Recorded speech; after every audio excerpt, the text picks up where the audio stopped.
Sunday at 10 a.m.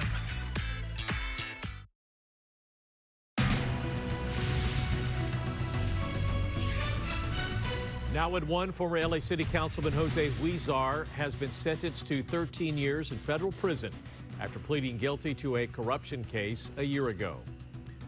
Good afternoon. This is the KTLA 5 News at 1. I'm Glenn Walker. And I'm Lou Parker. A U.S. district judge announced the sentencing for the former city councilman just today. Prosecutors say that Huizar accepted cash bribes and gifts in a shakedown scheme. Huizar was involved in a corruption case involving at least $1.5 million in cash. Prosecutors say that he accepted cash bribes and other gifts in exchange for help in approving downtown LA real estate projects. The former councilman pleaded guilty a year ago to federal counts of conspiracy and tax evasion. Whenever we're dealing with the financial side of these crimes, IRS Criminal Investigation is proud to work with our partners at the U.S. Attorney's Office, at the FBI, in a manner that instills confidence in the citizens of, in this case, Los Angeles, when their political officials who are elected to respond in their best behalf fail to do so.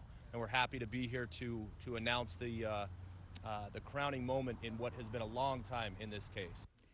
Huizar has been ordered to surrender to authorities to begin his sentence on April 30th. He also must pay more than $1 million in restitution to the city of Los Angeles.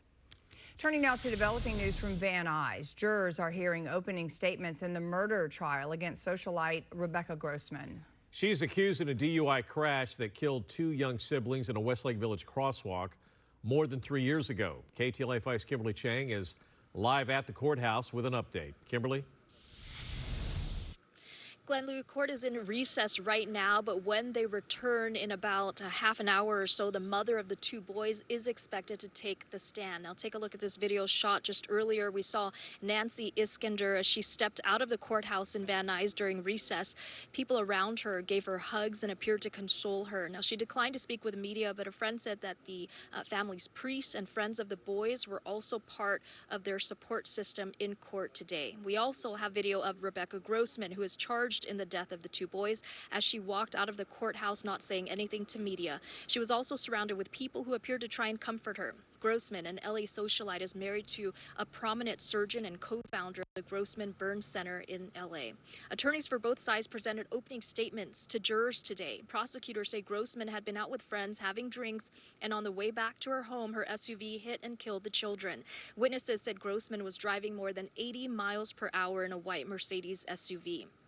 Now, the children were with their mother and brother in a marked crosswalk in Westlake Village. Jacob and Mark Iskander were 8 and 11 years old when they were killed in September 2020. During opening statements this morning, the defense said jurors will hear from experts during this trial, including a forensic meteorologist to talk about how dark it was when the incident happened, and a traffic engineer to talk about unsafe conditions at the crosswalk. The defense said they intend to show that the boys who were on a skateboard and rollerblades had cut the crosswalk. Now, the defense will also present the argument that the boys may have been hit by another vehicle. Grossman was allegedly driving behind a black SUV driven by Major League pitcher Scott Erickson, who she was out with that night.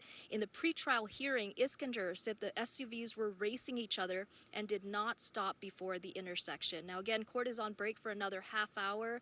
When they return around 1:30, witnesses are expected to take the stand, and we will have more coming up at 3 o'clock. Live in Van Nuys, Kimberly Chang, KTLA 5 News. Kimberly, thank you.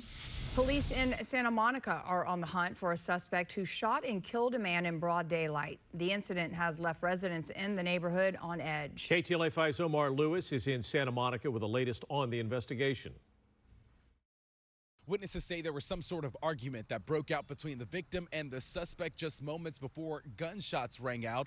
After those gunshots, witnesses say the suspect, described as a woman wearing a dark hoodie, took off towards a business park. Now, Santa Monica police are on the hunt for that suspect, searching through surveillance video, looking for clues. According to Santa Monica police, yesterday morning at 10:25, they received a call of shots fired from 29th Street near Ocean Park Boulevard. On the scene, police discovered a man with gunshot wounds. He was later transported to a local hospital. Witnesses say the man was seen badly bleeding inside the car. He later died from his injuries at the hospital. Video from Sky 5 showed police investigating a black Ford Mustang SUV at the crime scene. Detectives were out here for hours yesterday